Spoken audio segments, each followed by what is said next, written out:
तो ये कहानी है एक फिशरमैन जॉन की, जो अपनी छोटी सी बोट लिए फिशिंग करने के लिए निकल चुका है। लेकिन थोड़ी ही दूर जाने पर उसके साथ कुछ अजीब होता है। समुद्र में चारों तरफ फोग यानी धुंध फैल जाती है और दूर दूर तक उसे कुछ नजर नहीं आता। काफी टाइम वो इसी धुंध में सरवाइव करता है और फिर दूर उसे एक बोट दिखाई देती है। हैरानी की बात थी, उस बोट के अंदर कोई एक इंसान भी उसे नजर नहीं आ रहा था। वो अब उसे चेक करना चाहता है, इसीलिए वो अपनी बोट को एक रस्सी से अच्छी तरह इस बड़ी बोट के साथ बांधता है और अंदर चेक करने के लिए चला जाता है। वहाँ जाकर उसे शौक लगा ये देखकर कि इस बोट पे कोई इंसान नहीं। हालांकि वहाँ पे सब चीजें बिल्कुल नॉर्मल थी, यहाँ तक कि खाना भी वहाँ फ्रेश मौजूद था। इंसानों के होने के सारे असरात तो थे यहाँ पर, लेकिन इंसान नहीं थे। अब जॉन बोट स्टार्ट करने की कोशिश करता है, लेकिन उसे पता चलता है कि बोट का इंजन तो खराब है। उसे हैरानी हुई थी, इतनी बड़ी बोट, वो भी इतने बड़े समुद्र में अकेली। दूरबीन लिए वो आसपास इन्वेस्टिगेशन करने की कोशिश करता है कि शायद इस बोट के मालिक यही कहीं करीब ही हो और छोटी बोट के जरिए फिशिंग करने गई हो,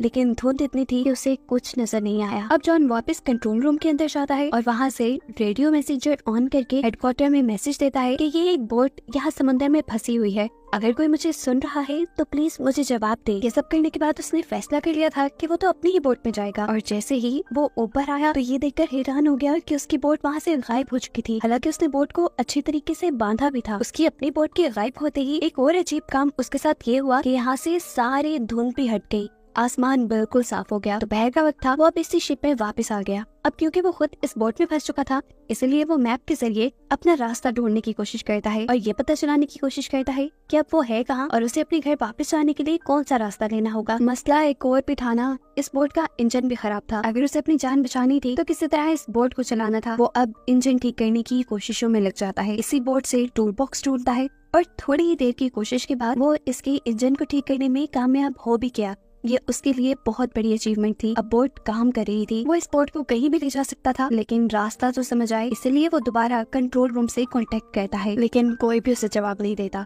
फिर बेचारा दोबारा ऊपर आ जाता है और ऊपर आते ही उसे वॉशरूम जाने की जरूरत पड़ जाती है। कोई देख तो रहा नहीं था उसे, नीचे जाने के बजाय वो समंदर में ही काम करने का डिसाइड करता है। लेकिन तभी अचानक कोई उसे पीछे से धक्का दे चुका था, जिसकी वजह से वो गिर गया। वो पानी में भी डूब सकता था, लेकिन रेलिंग को पकड़कर उसने बड़ी मुश्किल से अपनी जान बचाई। हवा का प्रेशर भी इतना तेज था कि उससे वापस आना भी मुश्किल हो गया। अब बस वो डूब ही जाता, लेकिन वो हिम्मत नहीं हारता और रेलिंग को पकड़े पकड़े ही इस बोट के अंदर वापस आ जाता है। इस सारे चक्कर में उसका काम नहीं हो पाया था, इसीलिए वो नीचे टॉयलेट में गया। जा जाते ही किसी ने जोर से उसका दरवाजा बंद कर दिया। इस चीज पे जॉन ने ज्यादा ध्यान नहीं दिया, क्योंकि उसे लगा था शायद हवा के प्रेशर की वजह से बंद हुआ है। लेकिन जैसे ही वो फारिग होकर पीछे मुड़ा तो दरवाजा लॉक था, वो भी बाहर से। अब इस दरवाजे को वो हर जगह से खोलने की कोशिश करता है, अपने पॉकेट से